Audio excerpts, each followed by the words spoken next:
우리는 지금 주기도문을 이제 공부하고 있습니다.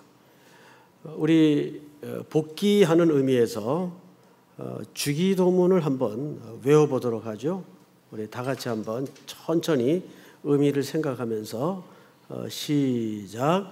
하늘에 계신 우리 아버지여, 이름이 거룩히 여김을 받으시오며 나라의 임하옵시며 뜻이 하늘에서 이루어진 것 같이 땅에서도 이루어지이다. 오늘날 우리에게 일용할 양식을 주옵시고. 여기까지. 잘하셨어요. 근데 지금 방금 마지막 대목에서 이제 우리가 오늘 다룰 주제가 등장을 했죠. 근데 그걸 우리는 이렇게 방금 기억하여 암송을 했습니다. 오늘날 우리에게 일용할 양식을 주옵시고. 별 문제 없는 것 같은데 교정해야 될 대목이 한 군데 있습니다. 오늘날이라는 말입니다. 사실은 오늘 성경에 보면 11절에 이렇게 돼 있어요. 뭐라고 돼 있죠? 오늘이라고 돼 있어요. 오늘 우리에게. 근데 우리는 뭐라고 외우고 있죠? 오늘날이라고 외우고 있어요. 그러면 오늘이라는 단어와 오늘날이라는 단어가 뭐 큰 차이가 있나? 글자 하나 차이인데 굉장히 큰 차이가 있습니다.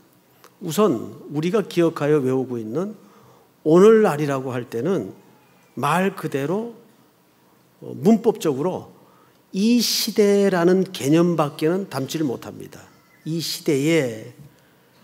그런데 성경에는 과거 성경은 그 표현으로 되어 있었지만 개역 개정이 된 이 새로운 번역 성경은 그 부분을 바로잡았어요.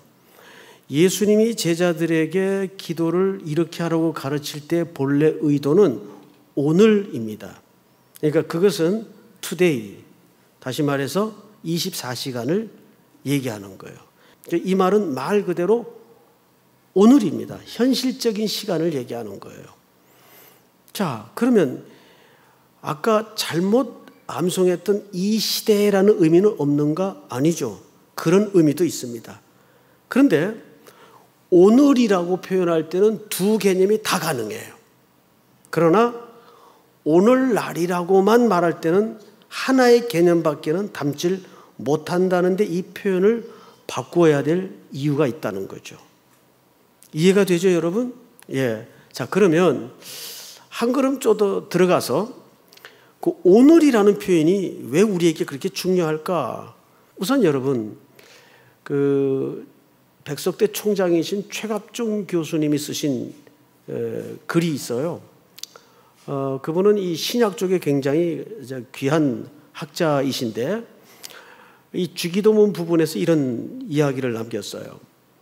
주기도문은 1세기 시대에 예수님이 그런 문화적 배경에서 제자들에게 가르친 내용이기 때문에 이걸 오늘이라는 현실의 시간 개념에서 이해를 해서는 안 된다.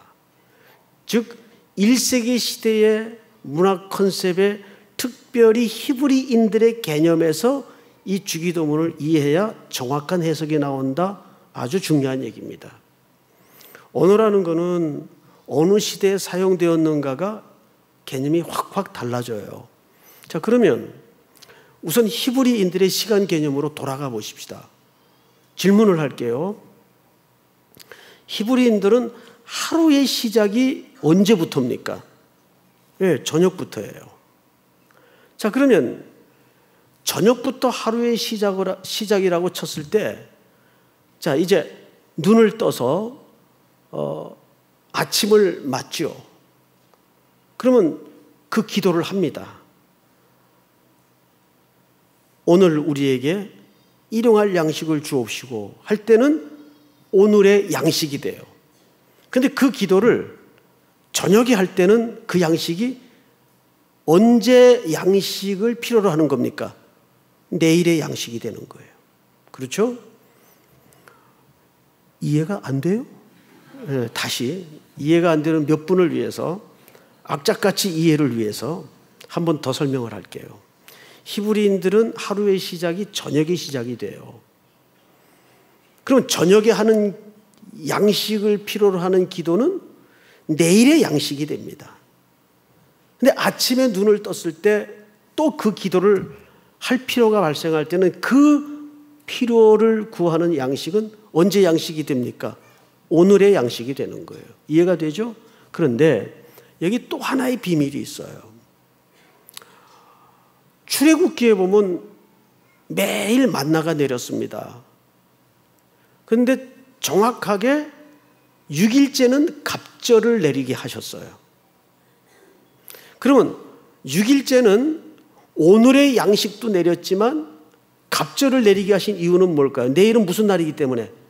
안식일 날이기 때문에 내일은 만나가 안 내려요. 그래서 그 전날 내일의 양식까지를 갑절로 내리게 하신 거예요. 그러면 그 양식은 오늘의 양식도 되지만 무슨 양식도 됩니까? 내일의 양식도 되는 거예요. 그래서 이 주기도문의 오늘이라는 시제는 시제 자체가 무의미해요. 이 말은 말 그대로 24시간에 해당하는 오늘이라는 말도 되지만 시제를 뛰어넘어서 오는 날, 즉 다가올 미래에 대한 양식의 구함도 된다는 얘기예요. 이해가 되죠, 여러분? 자, 그런 관점에서 오늘 본문을 좀 보시면 좋을 텐데, 자, 여기까지는 그 뭐 억지로라도 이해하는 척하고 알겠어요. 무슨 말인지 알겠어요. 그러면 그것이 도대체 우리에게 현실적인 연결고리가 있어야 될 거 아니에요. 그럼 뭐 그게 어쨌다는 얘기예요. 그래서 우리는 출애굽기 그 원형의 현장으로 한번 길을 떠나보는 수밖에 없겠죠. 16장 14절을 4절을 띄워주세요. 한번 읽을까요? 같이 시작. 그때 여호와께서 모세에게 이르시되 보라 내가 너희를 위하여 하늘에서 양식을 비같이 내리리니 백성이 나가서 일용할 것을 날마다 거둘 것이라. 이같이 하여 그들이 내 율법을 준행하나 아니하나 내가 시험하리라. 자, 여기 4절에 보시면 너희를 위하여 하늘에서 양식을 비같이 내리리니 백성이 나가서 무엇을 어떻게 거두죠? 일용할 양식을, 하루치 양식을 준단 말이에요. 일용할 양식을, 하루치니까 내일 양식은 없잖아요. 그래서 이 과정을 날마다 겪게 하는 거예요. 왜 그렇게 하셨을까? 그 이유가 궁금하지 않아요? 이 광야는 어떤 곳이에요? 씨 한 줌 뿌릴 공간이 없어요. 그리고 봄, 여름, 가을이 바뀌어서 농사를 지을 만한 여건이 안 됩니다. 이제 전직 노예 출신들이 은혜로 홍해를 건너서 모세라는 지도자를 앞세우고 지금 200만 가까운 인파가 광야에 던져져 있습니다. 거기에는 수많은 인생 군상들이 똑같이 있겠죠. 별의별 성격의 사람들, 별의별 신체적인 여건을 가진 사람들, 애어른, 노인, 장애를 입은 사람들 할 것 없이 이제 200만이 어우러져 길을 가는 거예요. 그것도 목적지는 있지만 어디로 가야 될지를 모르는 거예요. 오로지 구름기둥, 불기둥만 의지해서 불특정 시간을 쫓아가는 거예요. 만만했겠어요? 제가 언젠가 그런 예를 하나 드렸죠. 지난 겨울 캄보디아에 갔다가 겪은 일입니다. 그 희망학교라는 학교를 운영하는 오늘 선교사님 이야기인데, 청년들이 미리 가 있었고 저는 이제 후발대로 가서 처음 그곳을 방문하게 됐습니다. 그 아내 되시는 선교사님이 아주 밝은 모습으로 마중을 나오셨어요. 좀 이따 남편이 들어오셨는데 이제 교무실에 일행들과 둘러앉았죠. 그동안 한 20년 가까이 17년 동안 조금 넘게 겪은 일들을 풀어내시는데 그 사람의 언어로는 형언할 수 없는 고통과 고난을 겪으셨더라고요. 이 이야기를 듣는데 막 숨이 탁탁 막혀요. 야, 어떻게 저런 일들을 겪고 이렇게 버텨낼 수 있었을까 하는 마음이 드는 겁니다. 그중에 가장 고통스러웠던 기억은 아들이 실종이 됐는데 시체로 돌아왔어요. 그것도 못 찾을 뻔했다가 천신만고 끝에 은혜로 찾은 겁니다. 시신이 남아 뺑소니 사고였어요. 얼마나 충격이었을까요? 그래서 보따리를 몇 번씩 싸고 풀었다가 싸고 풀었다 하다가 그 이방 땅에서 선교사의 아들로 태어나서 숨져간 그 아들을 못 잊어서 아들의 유지를 받들어 평소 그 아들도 선교사가 된다고 그렇게 입버릇처럼 얘기했대요. 다시 보따리를 풀고 그 학교를 일구어 놓은 겁니다. 이제 다 이야기를 읽고 떠나 나오는데 제가 마지막 질문을 하나 드렸어요. 아니 선교사님, 어떻게 이렇게 엄청난 일을 견뎌냈습니까? 그랬더니 그 여선교사님 입에서 참 오래 남는 이야기 하나를 하시더라고요. 매일 이스라엘 백성들이 광야를 지날 때 아침을 맞는 기분이었습니다. 그래요. 그 아침은 백성들에게 어떤 아침이었을 것 같아요? 보통 우리가 아침이라는 이 이미지는, 아침에 주는 느낌은 신선하고 기대에 찬 뭔가 희망스러운 느낌이 들지 않겠어요? 그런데 그 선교사님은 그런 관점에서 말씀을 하신 게 아니에요. 자, 아침이 밝았어요. 지금 앞에는 광야고 200만 가까운 인파가 아무것도 생산물을 얻을 수 없는 광야라는 공간에 지금 던져져 있다고 생각을 해보십시오. 그럼 매일 아침을 맞을 때마다 그 백성들은 어떤 마음이었겠습니까? 절실하고 절박했어요. 어디 밖에는 바라볼 곳이 없었습니까? 하늘 밖에는 어제 내렸던 그 만나가 과연 오늘도 내릴까? 그 선교사님이 한 말 그대로입니다. 어제 도와주셨던 그 하나님이 오늘도 이 하루를 도와주실까? 그러니 그 마음이 얼마나 절박하고 절실했겠나 그 말이에요. 그러니까 일용할 양식이라는 것은 잠언 30장 8절에 보면 이런 기록이 있습니다. 띄워주세요. 읽습니다. 시작.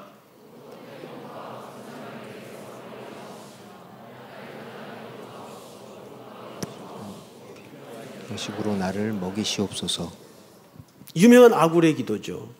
여러분, 여기에 일용할 양식을 무슨 양식으로도 표현을 했네요. 필요한 양식. 우리에게 가장 필요한 양식은 어떤 의미에서는 일용할 양식이라는 거예요. 하루분의 양식. 왜? 인간은 어쩔 수 없어서 넘치고 남으면 죄 짓습니다. 그런데 반대로 모자라도 죄 지어요. 그래서 우리에게 가장 부유한 양식의 분량은 일용할 양식입니다. 그 길만이 매 순간 하나님의 은혜와 붙어 살 수 있는 조건이기 때문에 그래요. 자, 그런데 16절을 한번 띄워주세요. 여호와께서 이같이 명령하시기를 너희 각 사람은 먹을 만큼만 이것을 거둘지니 곧 너희 사람 수요대로 한 사람에 한 오멜씩. 이 한 오멜은 2리터 분량의 가치를 얘기하는 거죠. 거두되 각 사람이 그의 장막에 있는 자들을 위하여 거둘지니라 하셨느니라. 잘 보세요. 여기 지금 우리가 흘낏 놓치고 지나갈 수 있는 표현 하나가 감춰져 있습니다. 사람들이 매일 만나를 거두러 나가겠죠? 장막 밖으로. 그런데 그 사람들은 누구 목까지 거두어야 할까요? 장막에 있는 사람들을 위하여 거둘지니라. 우리는 이 부분을 못 본다고요. 그러면 장막에 있는 사람들은 누굽니까? 거두러 나가지 않은 사람들일까요? 거두러 나가지 못한 사람들일까요? 거두러 나가지 못한 사람들입니다. 어떤 사람들일 것 같습니까? 신체적인 조건이나 여러 가지 형편이 안 되는 사람들이에요. 어떤 역사든 어떤 사회 구성원이든 이런 부류의 집단이 항상 우리 곁에 이웃으로 있어요, 없어요? 있단 말이죠. 늘 있어 왔어요. 근데 성경은 이 사람들에게도 초점이 있지만 더 중요한 것은 노동력이 있는 사람들에게 이 사람들의 목가지를 거두라고 얘기합니다. 그래서 이 기도를 잘 보세요. 오늘 우리에게 일용할 양식입니다. 일용할 양식도 중요하지만 우리에게 일용할 양식이에요. 그럼 복수란 말이에요. 그래서 성경 전체의 개념 속에 하나님의 관심이 늘 이 빵의 문제에 많이 연결되어 있다는 것을 놓쳐서는 안 됩니다. 여러분 더글라스 맥아더라는 분이 계신데 아시죠? 이분은 군인으로도 명성이 자자하지만 이분이 쓴 글에 보니까 아주 기가 막힌 이야기를 하나 남겼더군요. 전쟁이 맞춰진 이후에 앞으로 세계의 문제는 분배의 문제가 될 것이다. 그리고 그 분배의 문제는 경제의 문제로 확대될 것이고 그 경제의 문제는 곧 정치적인 문제로 부딪히게 될 것이다. 그리고 그 다음 말입니다. 정치적인 문제는 곧 나라와 나라 간에 무슨 문제로 대두될까요? 전쟁의 문제로 대두되는 거예요. 근데 그 뒤에 아주 섬뜩한 이야기를 하나 끝으로 결론을 짓습니다. 그래서 전쟁의 문제는 곧 신학의 문제이다. 인간의 본질의 문제라는 거죠. 여러분, 인간의 본질의 문제는 뭡니까? 빵의 문제예요. 생각을 해보세요. 성경에서는 빵을 레헴이라고 합니다. 또는 라함, 이 단어에서 뿌리가 발생을 해요. 그런데 이 레헴에서 동일한 뿌리를 갖고 있는 단어가 이런 단어입니다. 밀하마라고 돼 있어요. 그러니까 빵은 레헴이고 밀하마는 전쟁이라는 말입니다. 그러니까 전쟁과 빵은 단어가 한 뿌리를 갖고 있어요. 그럼 보세요. 인류의 모든 문제는 사실 빵의 문제예요. 그 빵 때문에 발생하는 전부 전쟁의 문제예요. 지금 세상은 타락 이후에 제일 먼저 깨진 게 뭐냐면 분배의 문제가 깨졌습니다. 지금 99대 1이에요. 최고 상위 8명의 부자가 36억 명이 갖고 있는 물질보다 많아요. 뭔가 단단히 잘못됐죠. 결국 인류의 문제는 이것을 공정하게 분배하는 문제예요. 저는 사회주의자도 아니고 또 자본주의를 인정합니다. 그렇지만 자본주의가 갖고 있는 약점은 없을까요? 시장 경제가 갖고 있는 약점은 없을까요? 우리는 시장 경제 논리나 자본주의에 너무 신봉해서는 안 되고 여기에 시장 경제와 자본주의를 넘어서 여기에 기독교의 가치의 윤리가 얹어지지 않으면 이 인류의 문제는 해결되지 않습니다. 이 시장 논리와 자본주의 논리만 남을 때 우리는 그것을 보통 우리 일상용어로 뭐라 그러죠? 천민자본주의가 된다 그래요. 내가 내 돈 벌어서 마음대로 하는데 네가 왜 참견이야? 이런 식이 되는 거죠. 분배가 없고 나눔이 없는 시장경제 자본주의는 굉장히 혹독한 겁니다. 그래서 99대 1이 벌어지는 거예요. 요즘 세계 어느 나라를 가도 청년들의 이 빵의 문제, 즉 실업률이 심각합니다. 그런데 요즘 청년들이 조금 조심해서 들여다봐야 될 초점이 뭐냐 하면 그것을 전부 개인의 약한 문제로 취급해서는 안 된다는 거예요. 내가 지방대학 나와서 스펙이 부족해서 공부를 못해서 취직이 안 된다? 이건 잘못된 시각입니다. 지금 이 세상의 구조는 구조적인, 시스템적인, 가진 자들은 더 가지게 되고 못 가진 자들은 더 망하게 되는 이 자본의 논리의 구조에 이미 깊숙이 들어가 있어서 심각한 상태예요. 그런 시스템적인 문제와 제도적인 문제가 어쩌면 더 심각한 문제일 수 있습니다. 그러니까 그걸 자꾸 자기의 자괴감으로 누구 자꾸 흉내내고 그러지 마세요.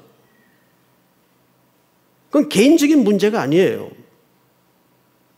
자, 그러면 성경은 뭐라고 얘기를 하는가? 자, 우리 아까 16절 다음 절을 한번 볼까요?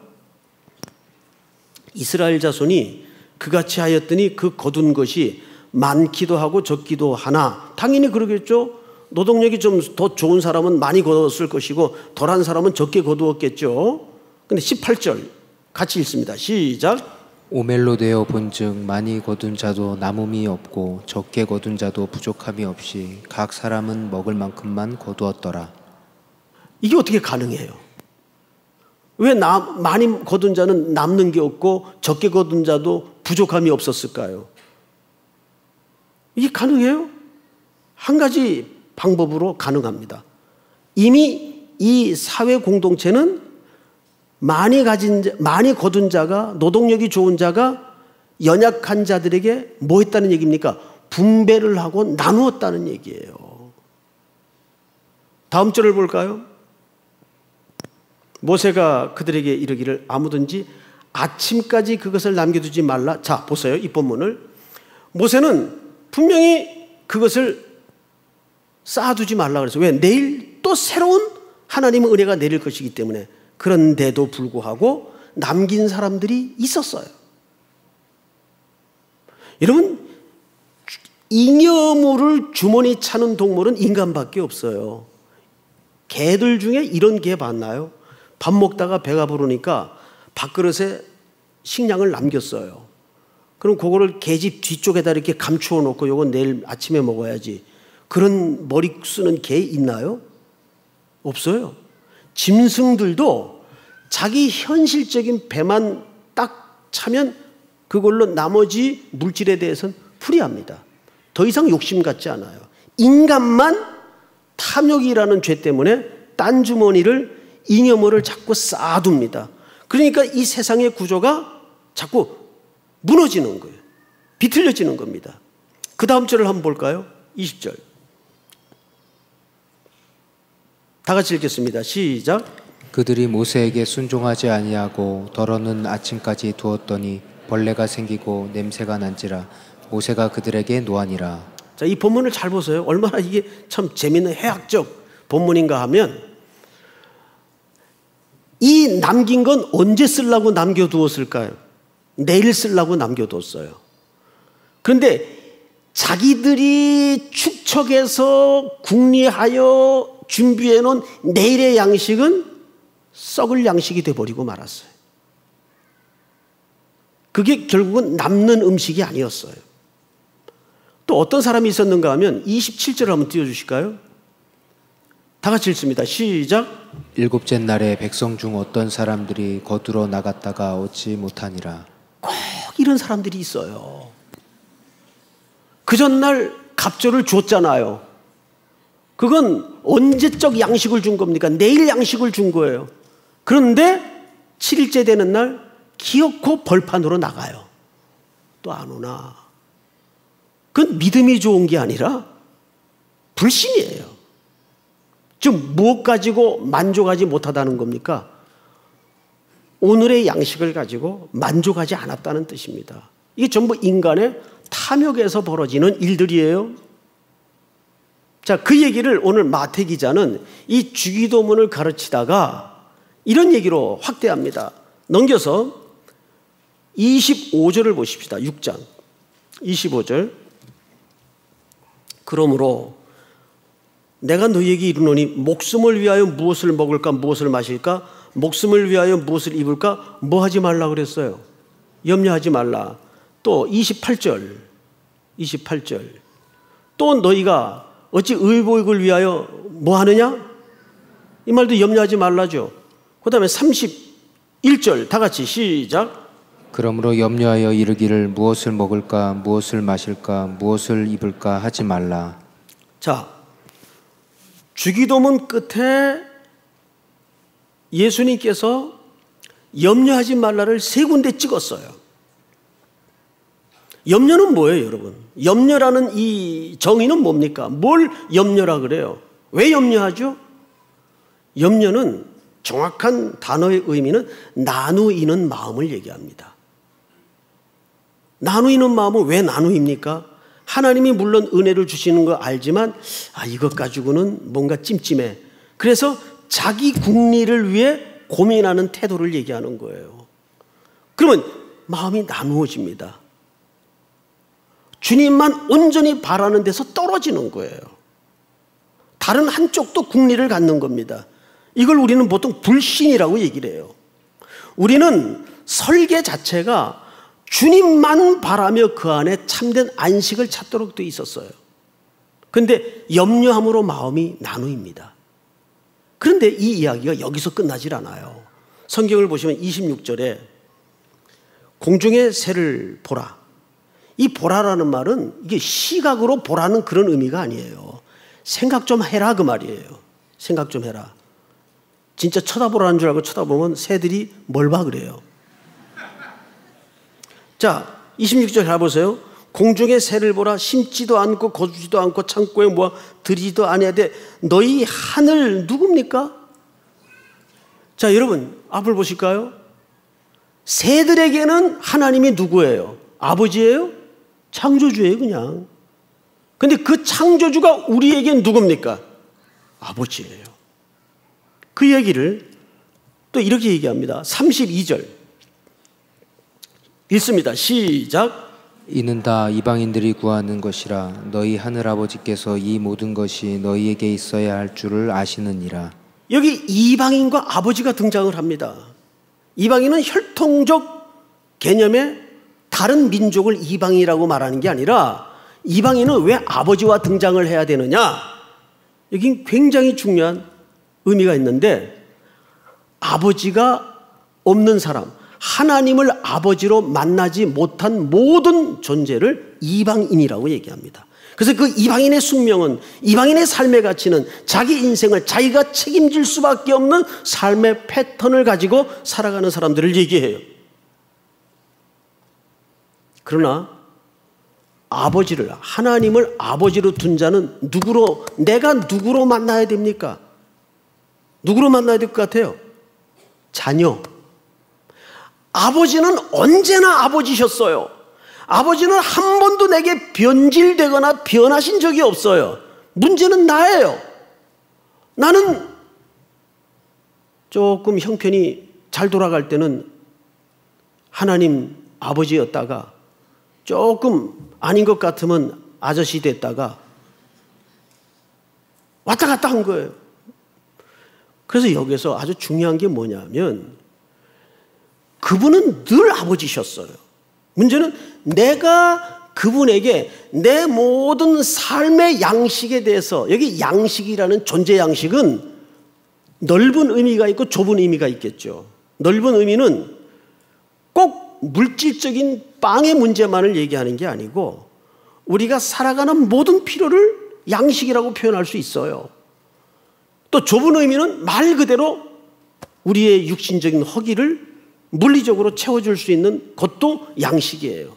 그 모든 존재 양식을 하나님 아버지께 내가 자녀로 나아가고 있는가? 아버지도 중요하지만 내가 그분을 자녀로 여기 정의하고 있는가?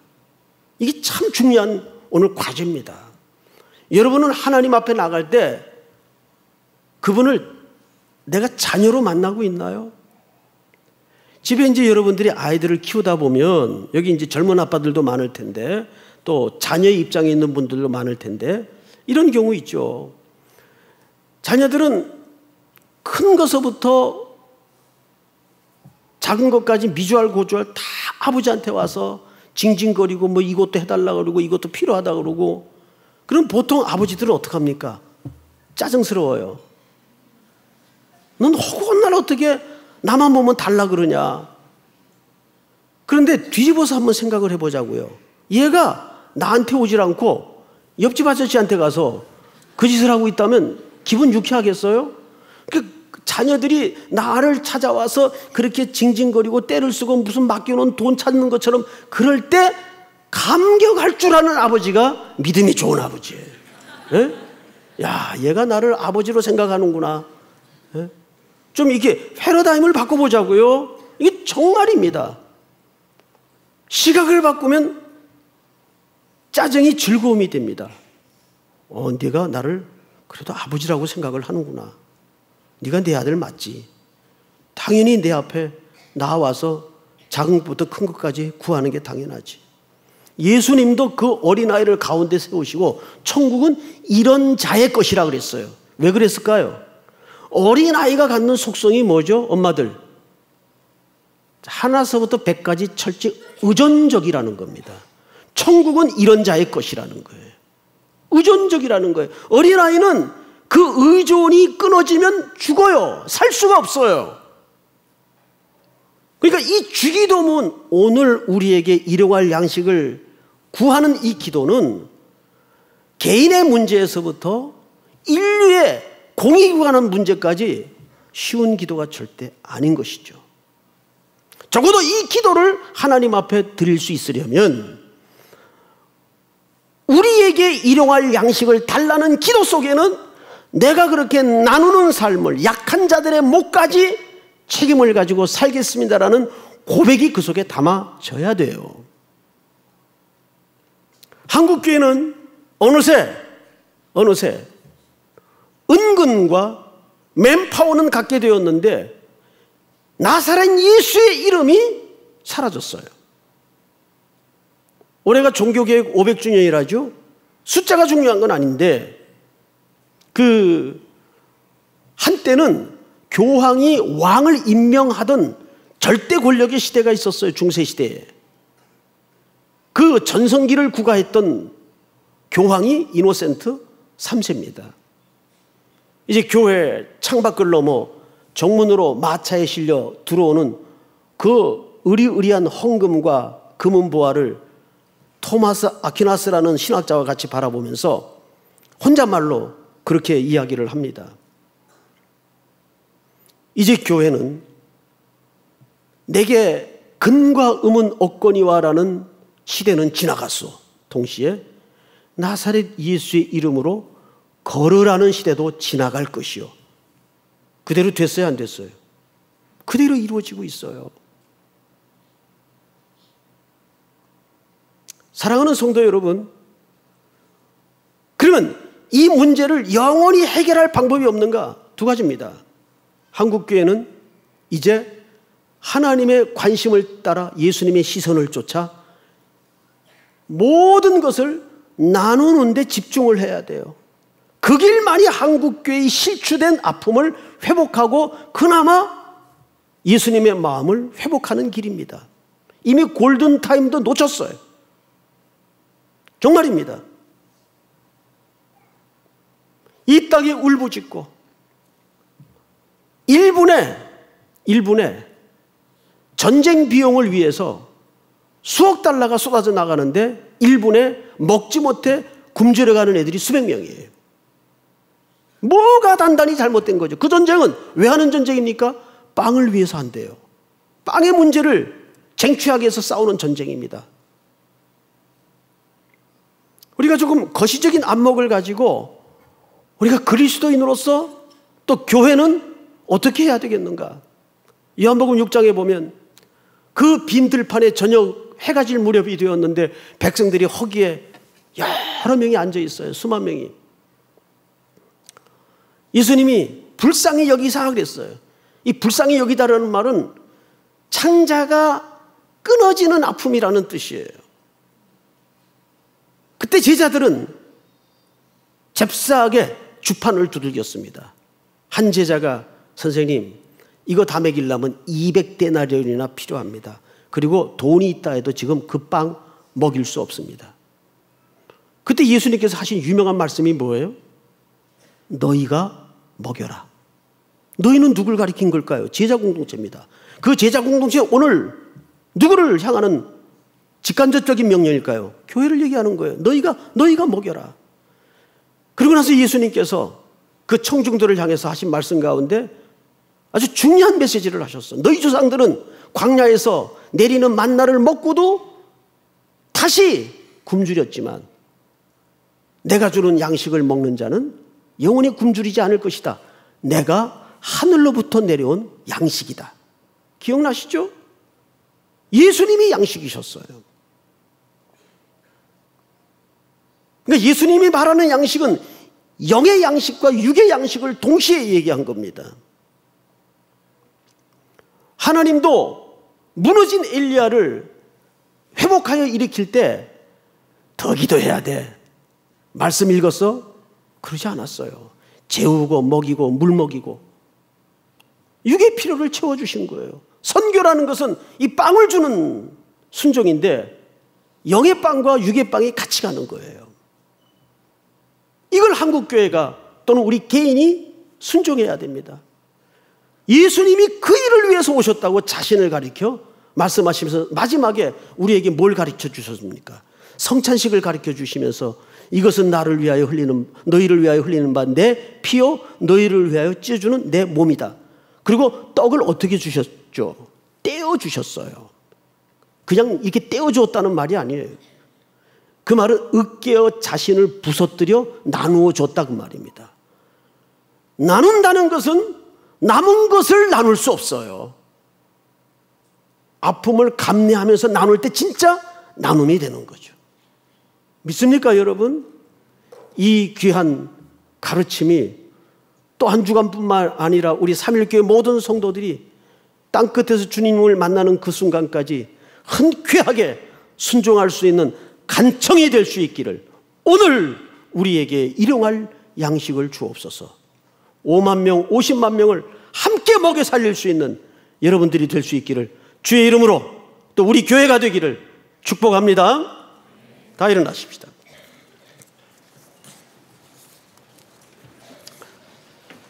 주는 완전합니다.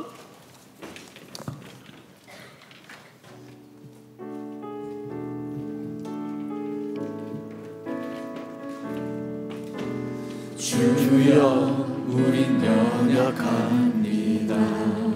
우린 오늘 힘겨워합니다. 우린 오늘을 힘겨워합니다.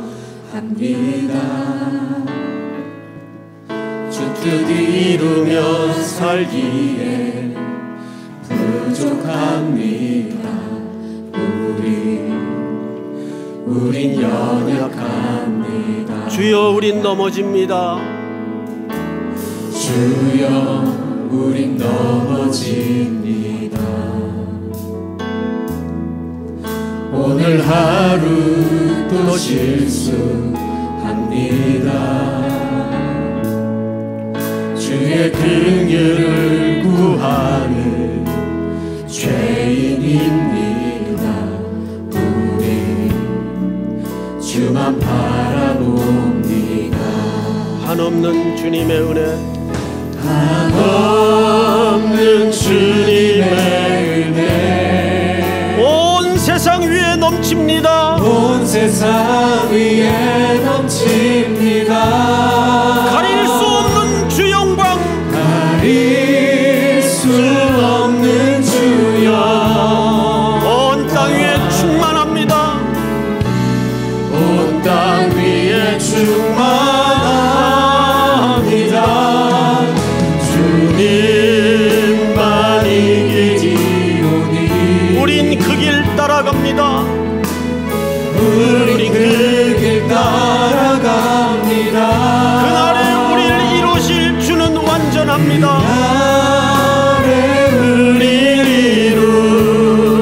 이루실 주는 완전합니다. 다시 한번 한없는 주님의 은혜, 한없는 주님의 은혜 온 세상 위에 넘치게 하여 주시옵소서. 온 세상 위에 넘칩니다. 가리워질 수 없는 주 영광, 온 땅 위에 충만케 하여 주시옵소서.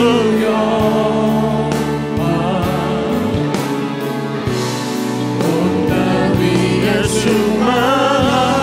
충만합니다. 주님만이 이기리오니, 주님만 이기리오니 우리 그 길을 따르겠습니다. 우린 그 길 따라갑니다. 그날에 우리를 이루실 주는 완전합니다. 그날에 우리를 이루실 주는 완전합니다. 그날에 우리를 이루실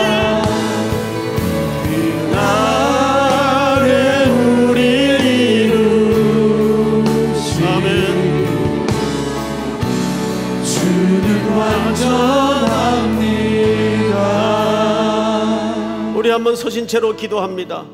오늘 우리에게 일용할 양식을 주옵소서. 이 기도가 얼마나 쉬운 기도가 아님을 우리는 다시 한번 확인했습니다. 그럼에도 불구하고 이 간구대로 살기를 원합니다. 분배하고 나누는 삶에 순종케 하시고 그렇게 살 수 있도록 오늘 우리에게 필요한 양식을 주시옵소서. 영육간에 하나님이 채워주실 줄을 믿습니다. 하나님만 의존합니다. 주님만이 이 길이심을 고백합니다. 우리 다시 한번 남은 또 두 번째 특세 주간을 위해서 오늘 주신 말씀을 붙잡고 그렇게 한 주간을 살아가겠습니다. 주여 부른 다음에 기도합니다. 주여! 하나님 은혜를 진심으로 감사합니다. 하나님이 영광을 거두시고 하나님이 영광을 받아